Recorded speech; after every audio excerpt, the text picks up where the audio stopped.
물건을 살 때, 그리고 심지어는 강아지를 데리고 공원을 산책할 때조차도 우리는 생활 곳곳에서 많은 법적인 문제에 부딪히게 됩니다. 하지만 많은 분들이 이렇게 법에 대해서 궁금한 사항이 있다고 해도 그 내용이 어떤 법에 규정되어 있는지를 몰라서 발만 동동 구르는 것이 현실입니다. 관련 법령을 찾았다고 해도 법조문에 대한 내용을 이해하지 못해서 답답해하신 경우도 있으실 것 같은데요. 하지만 지금부터는 걱정 없습니다. 저와 함께 생활 속 법률 지식에 대해서 쉽고 재미있게 알아볼 텐데요. 오늘은 그 첫 순서로 부동산을 사고 팔 때 우리가 꼭 알아야 할 법률 지식 꼼꼼하게 체크해 보겠습니다.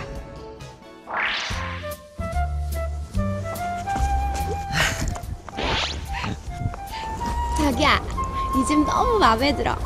깨끗하고 전망도 좋고 게다가 지하철역도 가깝고. 그치? 나도 생각보다 훨씬 좋은 것 같아. 더 볼 필요도 없어. 당장 계약하러 가자. 근데 지금 바로 계약해도 괜찮을까? 왜? 뭐 마음에 안 드는 거라도 있어? 아니 뭐 그런 건 아니고. 요즘 집 구하기가 얼마나 어려운데. 이렇게 마음에 드는 집은 당장 계약해야 된다니까.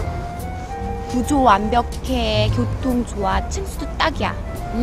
그리고 자기야, 이 집 시세보다 2천이나 싸게 나온 거 알지? 머뭇거리다가 딴 사람들한테 뺏기면 어쩌려 그래? 하긴 이 정도 조건에 이 가격이면 망설일 필요도 없겠다. 지금 당장 계약하러 가자. 그래?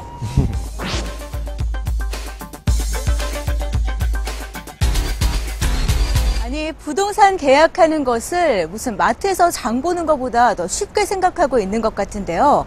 교통, 학군, 가격만 따져보면 될까요? 부동산 매매 계약을 체결할 때 반드시 확인해 봐야 하는 항목들, 시민들은 제대로 알고 있는지 직접 확인해 봤습니다.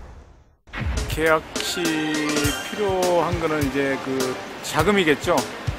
서로 이사 들어오고 나가는 분이 서로의 집안 상태에 대해서 집안 구조에 뭐 하자가 있을지 보수공사가 있을지 그런 시설물이 있는지 대출이 얼마큼 있는가?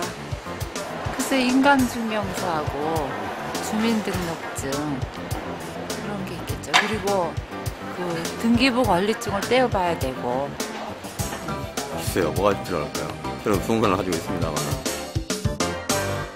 네, 시민들도 잘 알고 있지 못한 것 같은데요.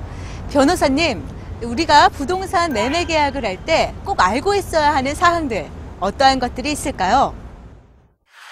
부동산은 서민의 유일한 재산인 경우가 많기 때문에 부동산 매매 계약과 관련해서 반드시 확인해야 되는 상황에 관해서 말씀드리겠습니다.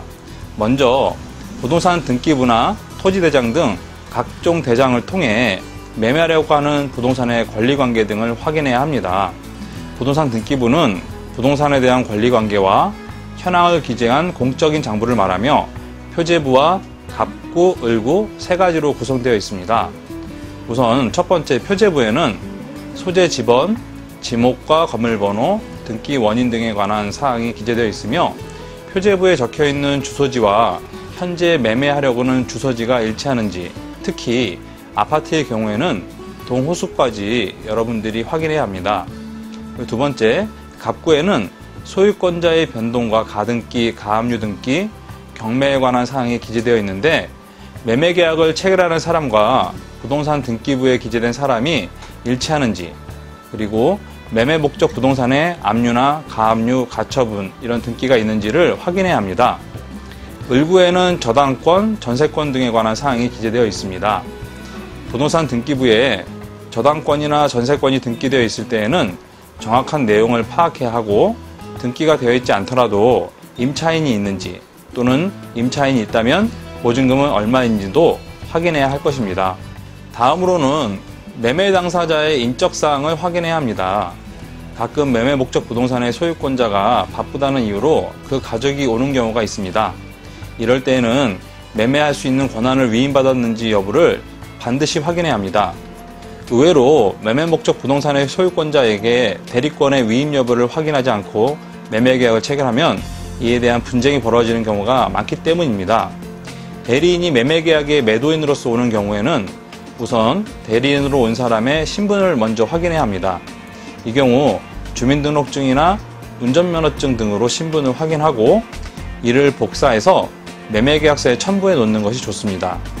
신분을 확인한 경우에는 매매에 관한 권한을 위임받았는지 매도인으로부터 직접 연락하여 위임 의사를 확인하거나 위임장을 받아두어야 나중에 생길 수 있는 분쟁을 방지할 수 있습니다. 또한 위임장에는 부동산 소재지와 부동산 소유권자의 이름 및 연락처, 계약의 목적, 대리인, 이름과 주소, 주민번호, 그리고 계약의 모든 사항을 위임한다는 취지가 기재되어 있어야 합니다. 그리고 해당 연월일이 기재한 후에 위임인의 인감이 날인되어 있는지도 확인해 봐야 할 것입니다. 대리인의 매매계약과 관련해서 특히 주의해야 할 점은 부부관계라 하더라도 원칙적으로 상대방 명의 부동산을 매매할 수 있는 대리권은 인정되지 않는다는 것입니다.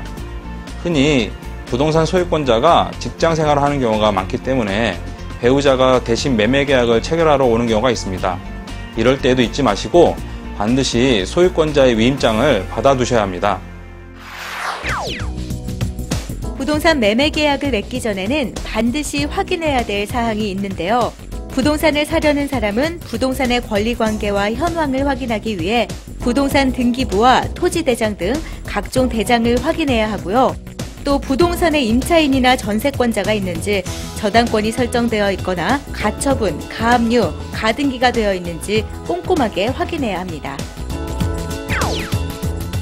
또 부동산을 파는 사람이 실제 소유자인지를 확인하는 것도 필수겠죠?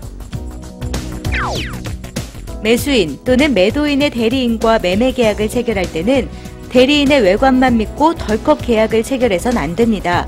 대리인이 대리권을 가지고 있는지 반드시 확인을 해야 되는데요.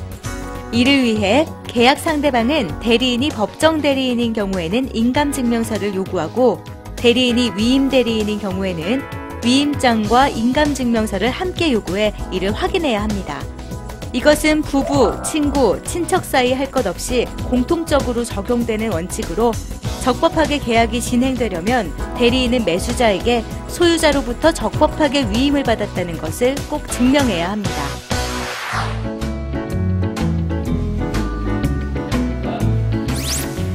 자기 어때? 깨끗한데? 자, 등기부랑 토지대장도 확인해봤고 저당권이 설정돼 있는지도 확인해봤으니까 이제 정말 계약하는 일만 남았네. 왜? 문제 있어? 아니, 뭐 그런 건 아니고. 확실히 확인해봤는데 왜 그래? 설마 이 집 맘에 안 드는 거야? 아니야, 그런 게 아니라 뭔데? 내가 집을 한 번도 사본 적이 없거든. 응? 어떤 절차에 따라서 계약이 체결되는지 잘 모르잖아. 집이 한두 푼 하는 것도 아닌데. 부동산에서 다 해주는 거 아니야? 그거야 그렇겠지. 그래도 그 전에 우리가 꼼꼼하게 따져볼 사항이 더 있지 않나 해서. 아까도 우리 실수할 뻔했잖아. 하긴 자기 얘기 들어보니까 좀 그렇네. 어떡하지?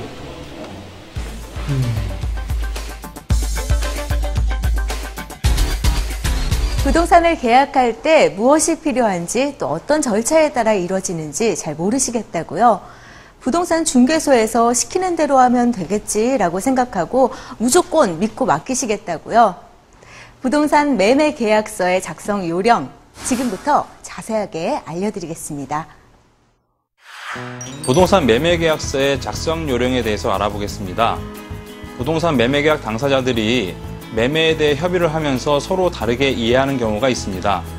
나중에 그런 문제가 불거지면 처음에 생각하지도 않았던 분쟁이 생기거나 손해를 보는 경우가 많죠. 그럴 때에는 부동산 매매계약서가 증거 자료가 되기 때문에 매매계약서 내용을 확실하게 해두는 것이 좋습니다. 부동산 매매계약서에는 매매 목적 부동산의 주소, 매매대금과 지급 시기, 방식도 정확하게 기재해야 합니다.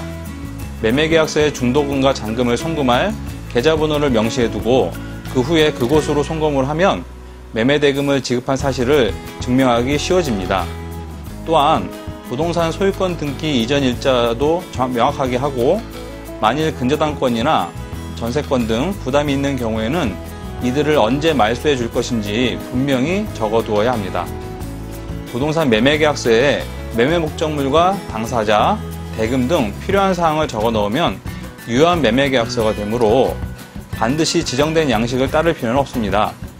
다만 처음부터 스스로 매매계약서를 작성할 때에는 빠뜨리는 사항이 나오기 쉽기 때문에 표준계약서를 이용하실 것을 권합니다.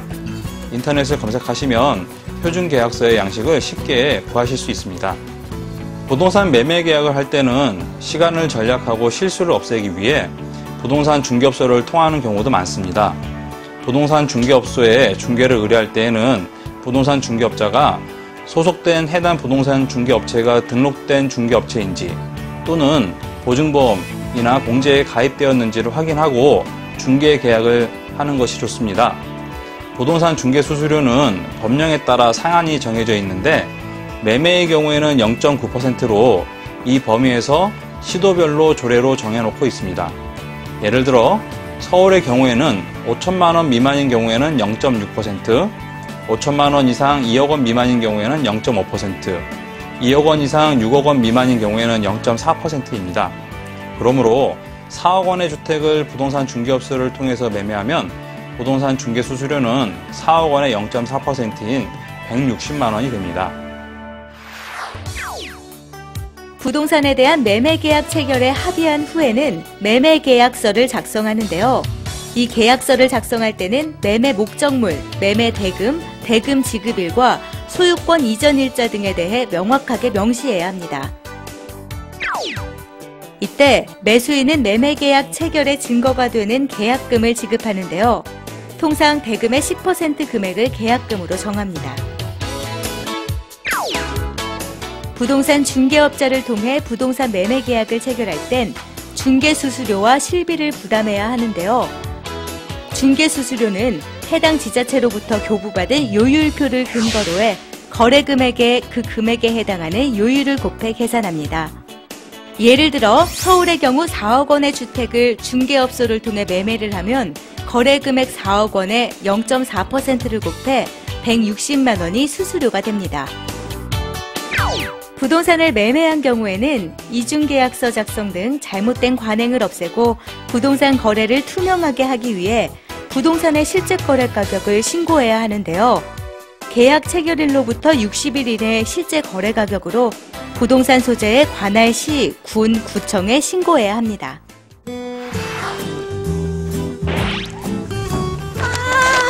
이제 정말 우리 집이 생겼다.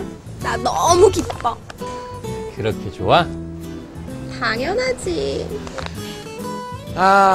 이제 집주 계약 끝났고 우리 둘이 행복하게 사는 일만 남았다. 오빠 믿지? 당연하지. 나는 말이야, 커다란 침대가 있는 방에서 햇살 가득히 받으면서 하루를 시작할 거야. 자기는 나를 위해 향기로운 모닝커피를 준비하면 돼. 아유, 알았어. 일주일에 적어도 하루쯤은 내가 꼭 모닝커피 대령 해줄게. 사랑해. 근데 꼭 아침 햇살 받으면서 일어나야 돼? 형광등 불빛으로는 안 될까? 무슨 소리야? 저기 우리 집 침실이 동양이 아니란 말이야. 아침 햇살 같은 건 안 들어와. 뭐라고? 그럼 이 집 당장 취소해. 내 가장 큰 로망은 햇살 가득 들어오는 침실이란 말이야. 지금 계약금까지 다 냈는데 어떻게 취소해? 그러니까 그런 건 계약 전에 미리미리 챙겼어야지. 중도금 아직 안 냈잖아. 지금 당장 취소해.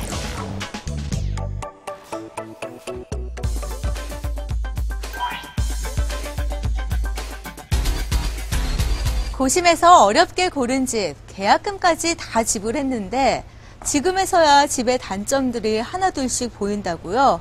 심지어 계약을 파기하기 원하는 이 예비 부부, 어떻게 하면 좋을까요? 변호사님, 이럴 경우에 계약을 취소할 수 있는 건가요? 부동산 매매 계약의 해약금에 대해서 알아보겠습니다. 해약금이라고 하는 것은 계약의 구속력에서 일정한 요건에 해당하면 어떠한 불이익 없이 해약할 수 있다는 뜻인데요.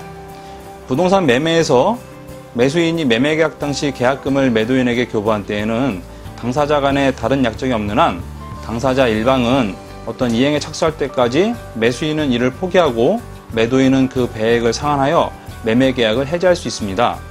예컨대 매도인이 4억 원의 주택을 매도하면서 4천만 원을 계약금으로 받은 경우 매매 계약 해지할 경우에는 8천만 원을 매수인에게 상환하면 된다는 뜻입니다. 흔히 부동산 매매 시 매매 대금을 계약금, 중도금, 잔금으로 나누어서 지급합니다. 그런데 중도금은 특별한 법적 의미는 없고 잔금의 일부라고 할 수 있습니다. 계약금만 주고받았을 때에는 매매 계약을 해지할 수 있으나 중도금까지 지급한 경우에는 잔금 일부를 지급한 셈이기 때문에 매매 계약을 해지할 수 없습니다. 부동산 매매에 대하여 더욱 자세한 정보가 궁금하시다면 법제처 홈페이지에 찾기 쉬운 생활법령 사이트를 참고하시기 바랍니다. 일반적으로 부동산 거래를 할 때는 계약금, 중도금, 잔금의 형식을 취하는데요. 계약금은 매매 계약 체결의 증거가 되는 것으로 통상 대금의 10%를 계약금으로 정합니다. 중도금은 계약금을 치르고 나서 마지막 잔금을 치르기 전에 지불하는 돈이며 잔금은 마지막에 지불하는 돈입니다. 매매 계약의 당사자는 상대방의 계약 의무 위반 등을 이유로 일방적인 의사에 의해 계약을 해지할 수가 있는데요. 하지만 중도금까지 지불했을 경우엔 계약을 해지할 수가 없습니다. 자, 지금까지 부동산 매매와 관련된 생활 법령 정보들 알아봤습니다. 내 집 마련, 모든 서민들의 꿈이라고 할 수가 있습니다. 부동산 매물을 살펴볼 때부터 계약서를 체결하고 중도금을 지급할 때까지 신중하게 생각하고 관련 법령들 꼼꼼하게 살펴보시기 바랍니다.